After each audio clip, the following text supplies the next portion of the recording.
Hello students and welcome back to a YouTube channel Vidyam. मैं हूं Anshita Jindal, a graduate from your dream commerce college यानी कि Shriram college SRCC. और आज है हमारा पहला लेक्चर चैप्टर एनवायरनमेंट का। इससे पीछे के सारे चैप्टर्स हमने कर लिए थे, अब दो चैप्टर बचे हैं एनवायरनमेंट वाला, जिसके मैं टोटल दो पार्ट्स लेके आऊंगी 20-20 मिनट के। और लास्ट हमारा चैप्टर बचेगा इंडिया चाइना पाकिस्तान, जो अगले वीडियो में हम कर लेंगे। ठीक है, सबसे पहले लेक्चर शुरू करने से पहले मुझे कमेंट सेक्शन में अभी के अभी प्रॉमिस करो, yes I will complete this lecture, so that जब तक लेक्चर खत्म नहीं हो जाए तुम वीडियो छोड़ के कहीं जा ना सको। तो अगर ये मेरे नोट्स चाहिए तो टेलीग्राम पे चले जाना, अगर बाकी सारे लेक्चर्स देखने हैं नीचे डिस्क्रिप्शन में लिंक है, वहां से प्लेलिस्ट सेव कर लेना, नोट्स टेलीग्राम से ले लेना। एमसीक्यूज चाहिए तो नीचे व्हाट्सएप चैनल का लिंक है, वहां से ले लेना, लेकिन सब कुछ लेक्चर खत्म करने के बाद। ठीक है, सबसे पहले बस ये पूरा लेक्चर सुनो, दो पार्ट्स में 20-20 मिनट की वीडियो आएगी। ये एनवायरनमेंट वाला चैप्टर हम खत्म कर देंगे। आई थिंक तुम्हारी पूरी इंडियन इको का अगर कोई चैप्टर सबसे आसान है तो वो ये है। मतलब तुम सोचो 12th क्लास में होकर तुम्हें पढ़ना पड़ेगा ozone layer, global warming, deforestation, pollution पढ़ना पड़ेगा, but it's very very very easy. सही ढंग से पढ़ लो, मैं तुम्हें जैसे जैसे समझाऊंगी याद कराऊंगी वैसे वैसे कर लो, बहुत जल्दी 1 घंटे के अंदर पूरा चैप्टर, एक पूरा चैप्टर हो जाएगा खत्म। अगर कोई टाइप ऑफ क्वेश्चन है जो इस चैप्टर में से सबसे ज्यादा आता है तो वो है पिक्चर बेस्ड क्वेश्चन। पिक्चर में तुम्हें डिफॉरेस्टेशन के बारे में पूछ सकते हैं कि कटे हुए पेड़ दिखा सकते हैं, पिक्चर में तुम्हें एयर पोल्यूशन दिखा सकते हैं, या फिर पिक्चर में तुम्हें wind energy, solar energy, hydel power plant ऐसा कुछ भी दिखा सकते हैं और पूछ सकते हैं कि किसकी बात हो रही है। तो पिक्चर बेस्ड क्वेश्चन काफी ज्यादा 3 से 4 नंबर में आते हैं इस चैप्टर में से, तो वो जरूर ध्यान रखना है। ठीक है, लेक्चर को करते हैं स्टार्ट। तुम पूरा लेक्चर जब तक खत्म नहीं हो जाता तब तक लेक्चर छोड़ के नहीं जाओगे। सबसे पहला टॉपिक एनवायरनमेंट क्या होता है। भाई ईवीएस पढ़ रहे हैं क्या हम, जो हमें एनवायरनमेंट नहीं पता? लेकिन हमें पता है एनवायरनमेंट क्या होता है, लेकिन थोड़ी सी हमें बुकिश लैंग्वेज की डेफिनेशन पढ़नी पड़ेगी। ठीक है, environment is defined as a total of planetary inheritance and all the resources. कहते हैं हमारे इस प्लेनेट अर्थ पे जितने भी रिसोर्सेज हैं हमारे आसपास, चाहे वो जिंदा है चाहे वो जिंदा नहीं है, हर तरीके का रिसोर्स जो हमारे आसपास है, जिसके भी साथ हम इंटरेक्ट करते हैं, वो सारे के सारे हमारे एनवायरनमेंट का हिस्सा हैं। एक बार फिर बोल रही हूं, हमारे प्लैनेट अर्थ पे जितने भी रिसोर्सेज हैं, चाहे वो जिंदा है चाहे वो जिंदा नहीं है, हर वो रिसोर्स जो प्लैनेट अर्थ पे प्रेजेंट है, जिसके साथ हम दिन ब दिन इंटरैक्ट करते हैं, वो सारे रिसोर्सेज, वो सारी चीजें हमारे एनवायरनमेंट का हिस्सा हैं, हमारे एनवायरनमेंट का हिस्सा हैं। ठीक है, क्या चीजें होंगी भैया? कुछ तो लिविंग चीजें होंगी, जैसे कि birds, animals, plants, forest, fisheries. ठीक है, कुछ नॉन लिविंग चीजें भी होंगी, जैसे कि हवा, पानी, मिट्टी, सो ऑन। ठीक है, तो चाहे जिंदा चीजें हैं चाहे जिंदा चीजें नहीं है, नॉन लिविंग है, अगर वो हमारे आसपास हैं, वो हमारे एनवायरनमेंट का हिस्सा है। ठीक है ना? ठीक है ना? तो एनवायरनमेंट में वो सारे कंडीशन, रिसोर्सेज, नेचुरल फैक्टर्स आते हैं जिसका इम्पैक्ट होता है हमारी जिंदगी पे, जिसके साथ हम दिन ब दिन इंटरैक्ट करते हैं। ठीक है, तो तुम देख सकते हो दो तरीके के रिसोर्स होते हैं हमारे, या तो रिन्यूएबल रिसोर्सेज होंगे या तो नॉन रिन्यूएबल रिसोर्सेज होंगे। ठीक है, हम यहाँ पर क्या पढ़ रहे हैं? फंक्शंस ऑफ एनवायरनमेंट पढ़ रहे हैं कि हमारा जो एनवायरनमेंट है वो हमें हर तरीके का रिसोर्स प्रोवाइड करवाता है, फिर चाहे मेरे रिन्यूएबल रिसोर्सेज हो चाहे मेरे नॉन रिन्यूएबल रिसोर्सेज हो। रिन्यूएबल रिसोर्सेज क्या होते हैं? जो बार बार रिन्यू हो सकते हैं, मतलब बार बार बनाए जा सकते हैं। नॉन रिन्यूएबल क्या हो सकते हैं? जो रिन्यू नहीं होंगे, जो एक बार यूज कर लिए तो खत्म हो जाएंगे, दोबारा बनाए नहीं जाएंगे, उनको नॉन रिन्यूएबल रिसोर्स बोला जाएगा। तो नॉन रिन्यूएबल क्या होंगे? कोल, पेट्रोलियम। रिन्यूएबल क्या होंगे? मेरा हवा, पानी, लैंड एटसेट्रा। क्योंकि लैंड, पानी ये सब खत्म नहीं होगा। हम पढ़ते हैं ना कि पानी जमीन से उड़ जाता है, बादल बन जाता है, बादल जब फट जाते हैं तो वापस जमीन पे, जमीन से ऊपर, ऊपर से नीचे, तो पानी का तो रिप्लेनिशमेंट चलता रहता है। सो पानी मेरा क्या है? रिन्यूएबल रिसोर्स है। बट कोल, पेट्रोलियम ये सब क्या है? नॉन रिन्यूएबल रिसोर्स है। ठीक है ना? सो हमारे को चाहे रिन्यूएबल रिसोर्स चाहिए जैसे कि ये सारे, या नॉन रिन्यूएबल रिसोर्स चाहिए जैसे कि ये सारे, हर चीज मुझे जो है एनवायरनमेंट से ही मिलती है। अगला फंक्शन क्या है एनवायरनमेंट का? Absorbs waste.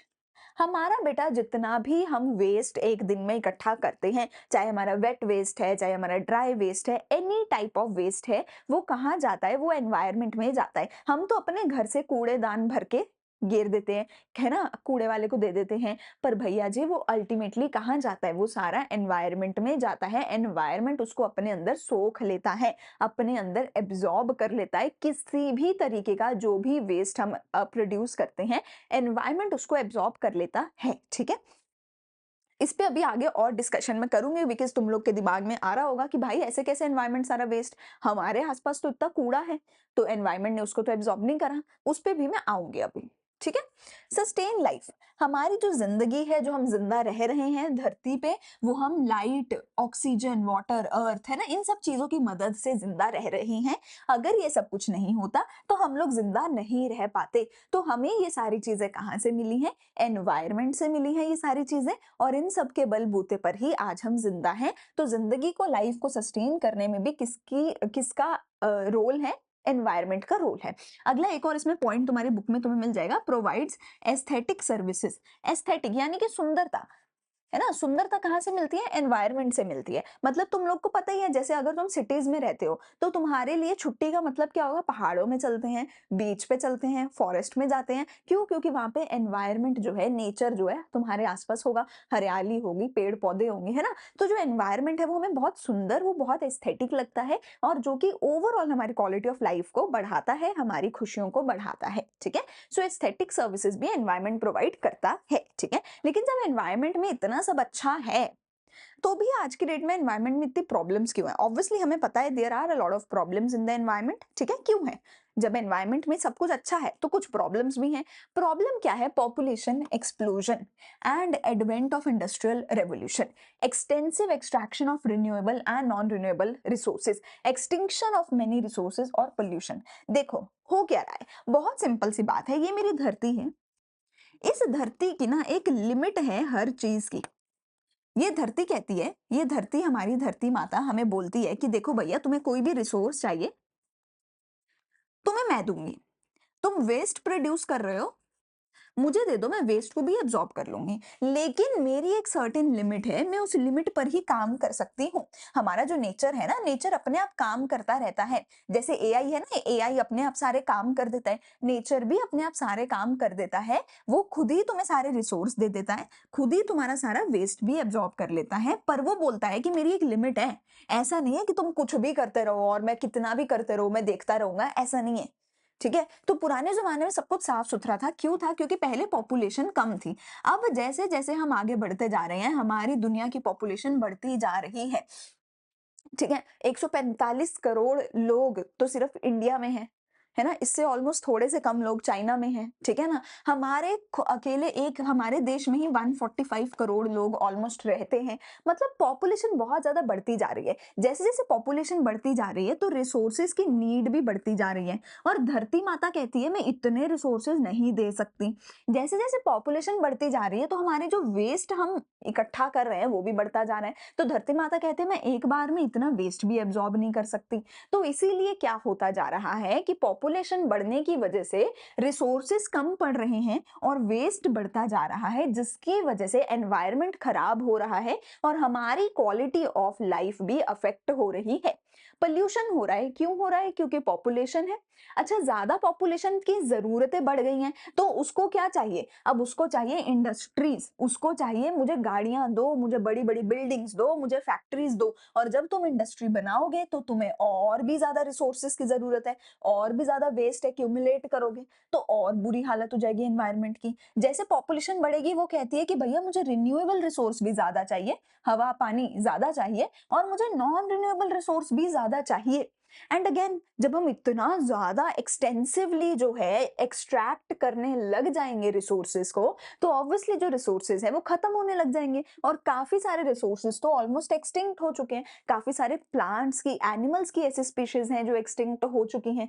काफी सारे ऐसे रिसोर्सेज है जो एक्सटिंक्ट हो रही हैं, ठीक है ना? फिर आती है पोल्यूशन। क्योंकि हम इतनी ज्यादा पॉपुलेशन है, इतनी ज्यादा सारी चीजें हैं, तो पॉल्यूशन भी उससे बढ़ता बढ़ता जा रहा है। क्योंकि ज्यादा पॉपुलेशन है, ज़्यादा घर बनाएँगे, ज़्यादा बिल्डिंग्स बनाएँगे, ज़्यादा गाड़ियाँ बनाएँगे, ज़्यादा रेस्टोरेंट्स और सब कुछ ज़्यादा बनेगा, तो उससे पॉल्यूशन ज़्यादा हो रहा है। तो घूम फिर के एक, अगर मैं बोलूँ कि एक प्रॉब्लम जो है सबसे बड़ी, वो है पॉपुलेशन की। जैसे-जैसे पॉपुलेशन बढ़ती जा रही है, इन रिसोर्सेज़ पे, इस धरती माता पे प्रेशर बढ़ता जा रहा है, बर्डन बढ़ता जा रहा है और जो कि वो झेल नहीं पा रहे हैं, जिसकी वजह से हमारे एनवायरनमेंट में ज़्यादा प्रॉब्लम हो रही है। जिन देशों में पॉपुलेशन बहुत कम है, वो देश बहुत साफ-सुथरे हैं।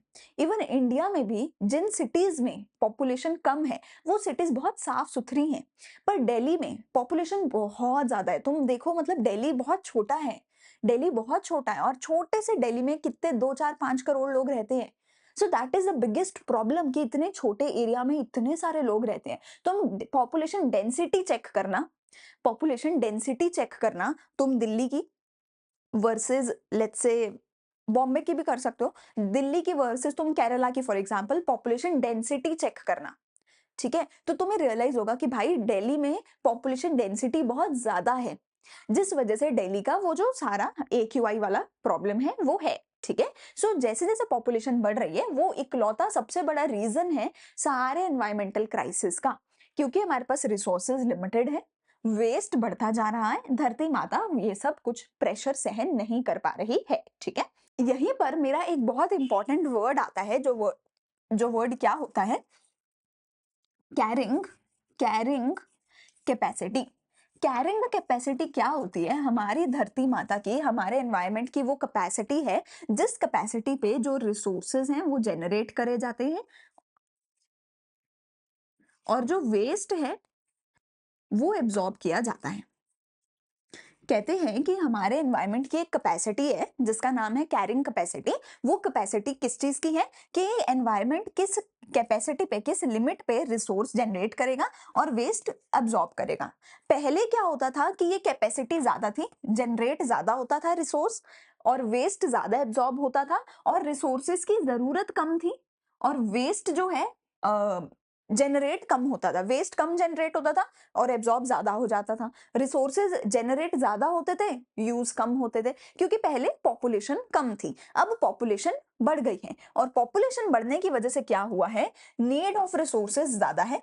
अब ये साइन उल्टा हो गया है, अब रिसोर्सेज हमें ज्यादा यूज करने हैं, अब वेस्ट हम ज्यादा इकट्ठा कर रहे हैं, वेस्ट हम ज्यादा जनरेट कर रहे हैं, ठीक है ना? हम एक दिन में फॉर एग्जांपल 100 किलो वेस्ट जो है प्रोड्यूस करते हैं, पर एक दिन में एनवायरनमेंट सिर्फ 10 किलो वेस्ट ही जो है एब्जॉर्ब कर सकता है। तो हम हर दिन 90 केजी वेस्ट एक्स्ट्रा प्रोड्यूस कर रहे हैं और ये एक्स्ट्रा होता तो लिमिट इसकी भैया मतलब ये टोटल बहुत ज्यादा हो जाएगा। तो ये जो कैरिंग कैपेसिटी है बेटा, ये मुझे ये बताती है कि कितनी कैपेसिटी है एनवायरनमेंट की रिसोर्स जनरेट करने की और वेस्ट अब्सॉर्ब करने की। पहले ये कैपेसिटी ज्यादा थी, रिसोर्सेज की जरूरत कम थी। अब रिसोर्सेज की जरूरत ज्यादा है और कैपेसिटी, कैरिंग कैपेसिटी एनवायरनमेंट की कम है, जिस वजह से अब पूरा ये जो एनवायरमेंटल क्राइसिस हमें देखने को मिल रहा है वो हो रहा है। तो ये कैरिंग कैपेसिटी वर्ड जो है ये बहुत इंपॉर्टेंट है, इसको याद रखना, एमसीक्यू में पूछ लिया जा सकता है, ठीक है? सबसे पहली प्रॉब्लम जो हमारे पास हमारे सामने यहाँ पे आती है वो है problem of global warming. Global warming का मतलब तो तुम सबको पता ही है कि भैया जो भी हम सारी प्रॉब्लम्स क्रिएट कर रहे हैं उस वजह से जो हमारी दुनिया है उसका जो टेम्परेचर है वो बढ़ता जा रहा है, दुनिया में जो गर्मी है वो बढ़ती जा रही है, ठीक है ना? तो ये तुम बचपन से पढ़ते आ रहे हो, ठीक है? It is the phenomenon of gradual increase in the temperature near the earth surface, की अर्थ पे जो है टेम्परेचर बढ़ता जा रहा है, ठीक है? ये पिछले 1-2 सेंचुरी से बहुत ज्यादा देखने को मिल रहा है। इसकी वजह से जो हमारे क्लाइमेटिक पैटर्न्स हैं वो डिस्टर्ब हो रहे हैं, गर्मियां बढ़ती जा रही हैं, ठीक है? Scientist have provided relevant data in support of the fact कि जो टेम्परेचर है वो लगातार बढ़ रहा है, ठीक है? अब इसकी वजह से होगा क्या? इसकी वजह से क्या होगा, जो सी लेवल है वो राइज करेगा जिसकी वजह से बाढ़ आने का खतरा है, ओशंस जो है हमारे पहले से गर्म हो जाएंगे, ठीक है? प्लांट्स का लाइफ साइकिल जो है वो खराब हो जाएगा, स्नो, बर्फ, आइस वो सारी पिघल पिघल के नीचे आएगी, वाइल्ड फायर्स, जंगलों में आग लगने लग जाएगी जो कि हमें दिख रहा है कि हो रहा है, ड्रॉट्स, भूखमरी जैसी सिचुएशन आ जाएगी क्योंकि फसलें अच्छे से नहीं होंगी जब गर्मी ज्यादा होगी, ठीक है? हमारी जो भी एक्वेटिक लाइफ है वो सारी खराब हो जाएगी, रेन के पैटर्न्स जो है वो बदल जाएंगे, टेम्परेचर ज्यादा होने की वजह से गर्मियां बहुत ज्यादा हो जाएंगी, हीट स्ट्रोक से बहुत सारे लोग हर साल मरते हैं क्योंकि गर्मी इतनी ज्यादा हो जाती है, ठीक है? एनिमल का माइग्रेशन, एनिमल्स की लाइफ साइकिल सब कुछ बदल जाएगा अगर टेम्परेचर जो है ज्यादा हो जाएंगे, ठीक है? तो इससे क्या क्या होगा, इससे क्या क्या होगा मैंने आपको बता दिया, ग्लोबल वार्मिंग की वजह से, ग्लोबल वार्मिंग की वजह से जो है ये सारी चीजें इंपैक्ट होंगी। पर ग्लोबल वार्मिंग होती क्यों है? ग्लोबल वार्मिंग होती क्यों है, what are the causes of global warming, global warming के कॉजेज क्या क्या हैं। मतलब ये तो नेगेटिव इंपैक्ट है जो ग्लोबल वार्मिंग की वजह से रिजल्ट होगा, पर हो क्यों रहा है ग्लोबल वार्मिंग। सबसे पहले ग्लोबल वार्मिंग हो रहा है डिफॉरेस्टेशन की वजह से। डिफॉरेस्टेशन में मतलब क्या है कि जो भी हमारे पेड़ हैं, हम उन पेड़ों को काट रहे हैं। पेड़ क्या करते हैं, ऑक्सीजन बाहर छोड़ते हैं और कार्बन डाइऑक्साइड अंदर ले लेते हैं। अगर पेड़ ही नहीं होगा तो ऑक्सीजन मिलेगी नहीं और कार्बन डाइऑक्साइड एब्जॉर्ब नहीं होगी, और यही हो रहा है। अगर तुम दिल्ली जैसी जगह पे जाके देखो तुम्हें ग्रीनरी बहुत कम मिलेगी, ठीक है। तो जो प्लांट्स है वो मेन सोर्स ऑफ ऑक्सीजन है, कार्बन डाइऑक्साइड ले लेते हैं, ऑक्सीजन छोड़ देते हैं, जिसकी वजह से एनवायरनमेंट में बैलेंस बना रहता है। पर फॉरेस्ट तो खत्म होते जा रहे हैं, फॉरेस्ट को काट काट के हम तो भैया सड़कें बना रहे हैं, जिसकी वजह से हमें बहुत ज्यादा प्रॉब्लम हो रही है, ठीक है। व्हीकल्स हम लोग बहुत ज्यादा यूज करने लग गए हैं, जिसकी वजह से व्हीकल से ऑब्वियसली पोल्यूशन बहुत ज्यादा होता है। वो ऐसी ऐसी गैसेस छोड़ते हैं हमारे व्हीकल्स, जिससे कि अगेन एनवायरनमेंट में प्रॉब्लम होती है, ठीक है। अगली चीज आती है सीएफसीज, क्लोरोफ्लोरोकार्बन्स। ये तो तुम बचपन से ही पढ़ते होगे। हमारे जितने भी एसी होते हैं, जितने भी रेफ्रिजरेटर होते हैं, इन सब के अंदर एक चीज यूज होती है जो होते हैं सीएफसीज। ये जो सीएफसीज होते हैं, इनका जो सबसे बड़ा रोल होता है वो ओजोन लेयर को खराब करने में होता है, ग्लोबल वार्मिंग में होता है। ये जो सीएफसीज होते हैं, ये हमारे एनवायरनमेंट पे बहुत बुरा हार्मफुल इंपैक्ट डालते हैं। तो हो क्या रहा है, हम खुद एनवायरनमेंट खराब कर रहे हैं, ठीक है। एनवायरनमेंट खराब हो रहा है तो एनवायरनमेंट में गर्मी बढ़ रही है, गर्मी ज्यादा बढ़ रही है तो हम लोग और ज्यादा एसी खरीद रहे हैं और ज्यादा फ्रिज खरीद रहे हैं। अब फ्रिज और एसी की वजह से ही तो गर्मी बढ़ रही है, गर्मी बढ़ती है ये और बढ़ते हैं, ये और बढ़ेंगे गर्मी और बढ़ेगी, तो ये जो साइकिल है ये पूरा खराब होता जा रहा है, साइकिल चलता जा रहा है, ठीक है। तो सीएफसीज एक बहुत बड़ी हमारे लिए प्रॉब्लम है। इंडस्ट्रीज जैसे जैसे बढ़ रही हैं वैसे वैसे हार्मफुल गैसेस रिलीज होती हैं और पोल्यूशन होता है, ये तो हमें पता ही है। एग्रीकल्चर जो है बेटा, अब वो भी धीरे धीरे कम हो रहा है। प्लस एग्रीकल्चर जो है ना, अब वो ऑर्गेनिक नहीं रहा। अब तुम्हें भी पता है एग्रीकल्चर में बहुत ज्यादा हार्मफुल चीजें डाली जाती हैं, जो हमारे लिए तो खराब है ही, कि हमारे फूड में इतने हार्मफुल केमिकल्स होते हैं। फूड आज के डेट में अगर तुम घर की भी सब्जी खा रहे हो तो भी वो अच्छी नहीं है, क्योंकि वो केमिकल्स डाल के बनाई जाती है, सब्जी फ्रूट सारी चीजें, ठीक है ना। केमिकल्स डाल के जो है उगाई जाती हैं, ठीक है। तो आज के डेट में जो एग्रीकल्चर है उसमें भी बहुत हार्मफुल केमिकल्स हम लोग छिड़कते हैं फसलों पे, जिसकी वजह से अगेन एनवायरनमेंट खराब होता है। बट अगेन अब इसका भी one of the biggest reason is population. अगर तुम लोग केमिकल नहीं छिड़कोगे तो तुम्हारी फसल जो है ज्यादा प्रोड्यूस नहीं होगी। अगर तुम फसल ज्यादा प्रोड्यूस नहीं करोगे तो ऑब्वियसली जो है तुम्हारी पॉपुलेशन भूखी मर जाएगी। तो सारी पॉपुलेशन को खाना खिलाने के लिए, ज्यादा फसल प्रोड्यूस करने के लिए केमिकल्स छिड़कते हो, एंड रिजल्ट एंड हमेशा यहीं पे है कि भैया मेन रीजन पॉपुलेशन एक्सप्लोजन ही है, ठीक है। ओवर पॉपुलेशन, अरे ये तो आ ही गया अगला पॉइंट, ठीक है ना। ओवर पॉपुलेशन की वजह से तो सारा खेला चल ही रहा है। ज्यादा पॉपुलेशन है इसलिए व्हीकल ज्यादा चाहिए, इसलिए इंडस्ट्रीज ज्यादा चाहिए, इसलिए फूड ज्यादा चाहिए, उसमें केमिकल डाले जा रहे हैं, ठीक है। इसलिए पानी ज्यादा चाहिए, पानी गंदा होता जा रहा है, इसलिए हवा ज्यादा चाहिए, ठीक है। ज्यादा लोग CO2 छोड़ रहे हैं, ज्यादा लोग ऑक्सीजन एब्जॉर्ब कर रहे हैं, ठीक है। अपनी लंग्स भैया साफ रहनी चाहिए। तो हवा, पानी, खाना, इंडस्ट्री, व्हीकल, इन सब में भैया बुरा हाल हुआ पड़ा है बिकॉज ऑफ पॉपुलेशन एक्सप्लोजन, ठीक है। अब हो क्या रहा है, इफेक्ट क्या हो रहा है ग्लोबल वार्मिंग के, वही जो मैंने तुम्हें बताया, बर्फ पिघल रही है, फॉरेस्ट में फायर लग रही है, कहीं पे पानी खत्म होता जा रहा है, कहीं पे बाढ़ आ रही है, ठीक है। क्या क्या हो रहा है, सबसे पहली चीज है टेम्परेचर राइज हो रहा है, टेम्परेचर बढ़ रहा है, ठीक है। ऑलमोस्ट 1 डिग्री से टेम्परेचर बढ़ गया है सिंस द 1880s, 1880, मतलब ऑलमोस्ट ऑलमोस्ट 1 डेढ़ सेंचुरी हुई है अभी। 1 डेढ़ सेंचुरी के अंदर अंदर ऑलमोस्ट 1 डिग्री हमारा जो है अर्थ का टेम्परेचर बढ़ गया है, जिसकी वजह से हमारे ग्लेशियर्स, हमारी आइस जो है मेल्ट हो रही है, जिसकी वजह से सी लेवल बढ़ रहा है, जिसकी वजह से बाढ़ आती है। हमारा पूरा इकोसिस्टम जो है वो खराब हो रहा है ग्लोबल वार्मिंग की वजह से। It has affected the coral reefs that can lead to the loss of plant and animal lifes, ठीक है। फिर आता है climate change. Obviously climate change हो रहा है। अगर तुम इंडिया में भी देखो तो गर्मियां जो हैं बढ़ती जा रही हैं, सर्दियां जो हैं वो कम होती जा रही हैं। मतलब गर्मियां हमारे देख लो तुम, ऑलमोस्ट मार्च से लेके अक्टूबर तक गर्मियां रहती हैं, और फिर नवंबर, दिसंबर, जनवरी, फरवरी 3 से 4 महीने सिर्फ ठंड रहती है। दैट्स इट, ठीक है। मतलब मैं नॉर्थ इंडिया में रहती हूँ तो मैं नॉर्थ इंडिया के पर्सपेक्टिव से बता रही हूँ, ठीक है, कि मार्च से भैया मुझे लगता है, मैं दिल्ली में हम मार्च में एसी स्टार्ट कर देते हैं, सितंबर अक्टूबर तक एसी चलता है, ठीक है? सिर्फ 3 या 4 महीने ऐसे होते हैं जब सर्दियाँ होती हैं। तो ये क्या है? This is global warming only. पहले नहीं होती थी इतनी गर्मी, मेरे बचपन में हम इतना एसी यूज़ नहीं करते थे, पर अब ये है, अब तो ये है, ठीक है? ऐसे हो गया है। So global warming has led to a change in the climatic conditions, ठीक है? कहीं जगह पे भूखमरी है, कहीं पे बहुत ज़्यादा गर्मी है, कहीं पे फ्लड्स हैं, ठीक है? तो भैया अब हाँ, फ्लड्स भी हो रहे हैं, हम सबको पता है ना? पिछले कई सालों में हमें देखने को मिल रहा है, दिल्ली में बहुत फ्लड्स आए हैं, पंजाब में इस साल इतने ज़्यादा फ्लड्स आए थे पिछले साल, ठीक है? आई कैन टेल यू बहुत-बहुत बुरे हाल हो रहे हैं, फ्लड्स भी बहुत ज़्यादा आ रहे हैं, ठीक है? स्प्रेड ऑफ डिजीजेस, इन सब की वजह से डिजीज हो रही है। जब भी फ्लड आता है तो फ्लड के गंदे पानी के साथ बहुत सारी डिजीजेस आती हैं, ठीक है? फ्लड का जब पानी खड़ा रहता है तो उसके साथ बहुत ज्यादा डेंगू, मलेरिया, ये सारी डिजीजेस आती हैं। तो डिजीजेस बढ़ रही हैं। जो कोविड आया था, कोविड क्यों आया था? क्योंकि हमने एनवायरनमेंट के साथ इतना खिलवाड़ कर दिया, ठीक है? हाई मोर्टालिटी रेट, इस सब की वजह से जो है लोगों की डेथ जल्दी हो रही है। क्यों भैया? कोई फ्लड से मर रहा है, कोई भूखे से मर रहा है, कोई गर्मी से मर रहा है, कोई ज्यादा बारिश से मर रहा है, कोई इसके होने वाली डिजीजेस से मर रहा है। कैंसर से कितने ज्यादा लोग मर रहे हैं, तुम देखो। कैंसर क्यों हो रहे हैं? क्योंकि हवा खराब है, ठीक है? लंग्स खराब हो गई, कैंसर हो गया। तो कैंसर से बहुत ज्यादा डेथ हो रही है इंडिया में, ठीक है? हार्ट रेट लोगों के इतने ऊपर नीचे रहते हैं, तो मोर्टालिटी रेट्स भैया इन सब की वजह से काफी ज्यादा हो रहे हैं, ठीक है? लॉस ऑफ नेचुरल हैबिटेट, जो भी एनिमल्स हैं, प्लांट्स हैं, उनका नेचुरल हैबिटेट भी जो है लूज हो रहा है, उनको भी ऑब्वियसली कुछ सही से नहीं मिल रहा है, ठीक है?